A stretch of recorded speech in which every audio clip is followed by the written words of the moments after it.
Someone asked me the other day, Linda, how's your 2025 going? I said, it's going really well. So far, so good.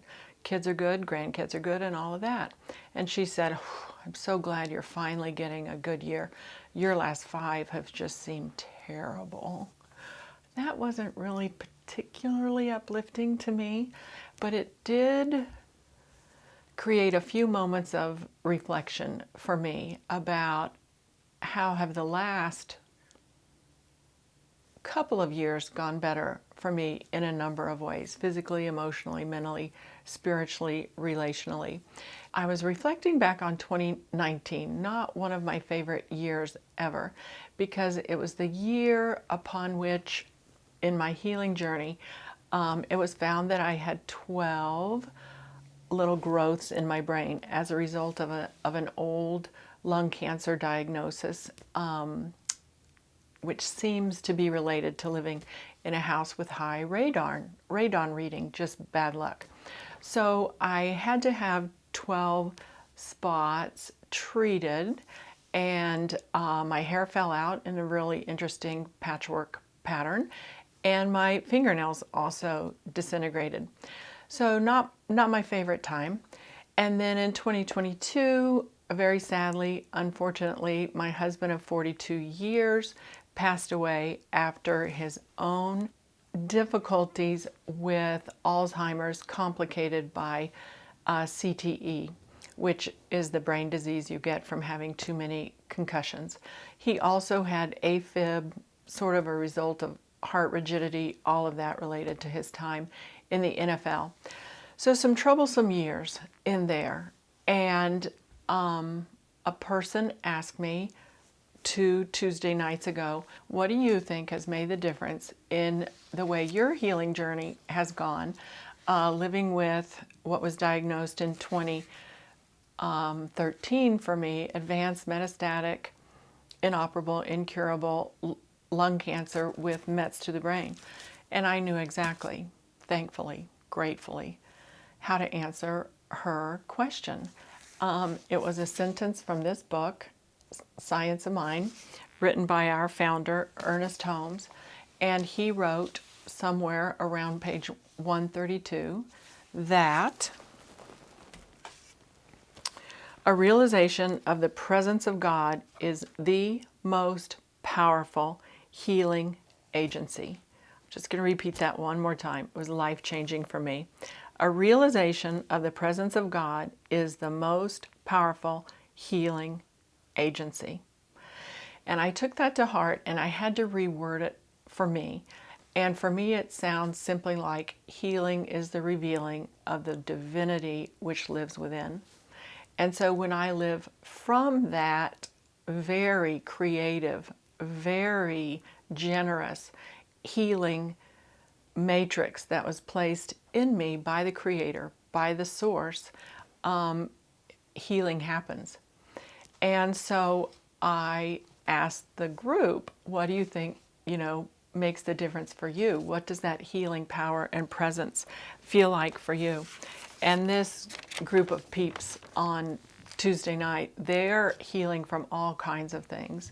Diagnoses of cancer, of course, but also afflictions with their eyes, their colons, their prostates, and many, many more of the afflictions that can occur with these amazing mobile homes we get to live in. But these mobile homes do have wear and tear, and things go wrong with them. They get leaks. And so Alex said she feels that creative power working within her when she's being creative. And she works a lot at her loom and does a lot of sewing, painting, pottery, just creative in a number of ways. And Ruth said that she just repeats her mantra, the divine life is active in every cell of my body.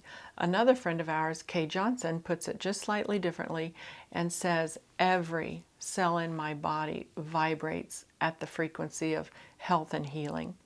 Francie, darling Francie, said, well, I just have complete confidence in the healing presence of Spirit, always, all the time, every day. And Carol Carol said for her, it's when she's moving her body. She does Sufi dancing. And Barbara quoted Rumi, the poet, in saying, "I looked in temples, churches, and mosques, but I found the divine within my heart." BJ said that the healing presence for her feels like an internal hug. Jess said for her, it feels like this innate sense of confidence that is part and parcel of her, but also feels like it has a second source.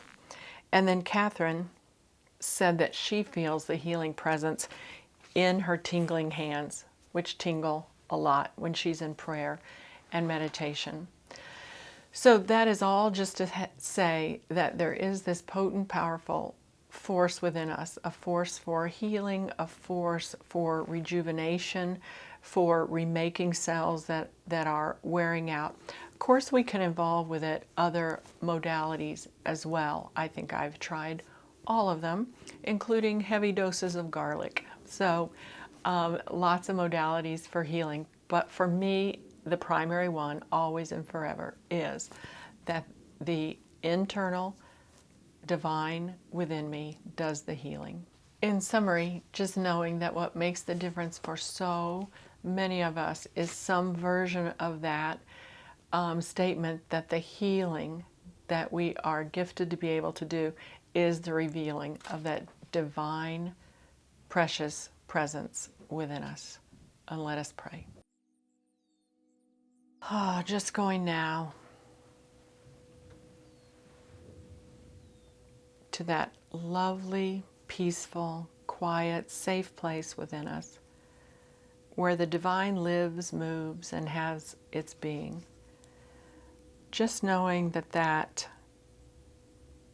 beautiful power is innate within us, it's inborn, it's intrinsic, it is infallible, it is intimately connected with us, for without it there would be no life, and it is eternal. It is a gift to us. This life is so generously granted. We were not in the womb thinking, hey, I've got 2, 4, 8, 16 cells pulled together now. I think I'll grow an arm and put 5 fingers at the end. No. An intelligence beyond our very comprehension does all of that. It is indeed the creator of the universes of universes. And amazingly, we live a participatory existence with that. So blessings upon us all who ask and receive from it, who give back into it, who know that circulation of life is that as we give, so shall we receive. And we receive so gratefully, so beautifully, just letting God be God and be active within our own lives. Just knowing that there is nothing in our lives that can ever distance us or discount that presence within us, that enlivening, uplifting, very, very source of life itself. What a gift, what a joy, what a generosity. We release this now into the knowing, into this wonder-working power that we've been praying about, which creates miracles each and every day. And so it is.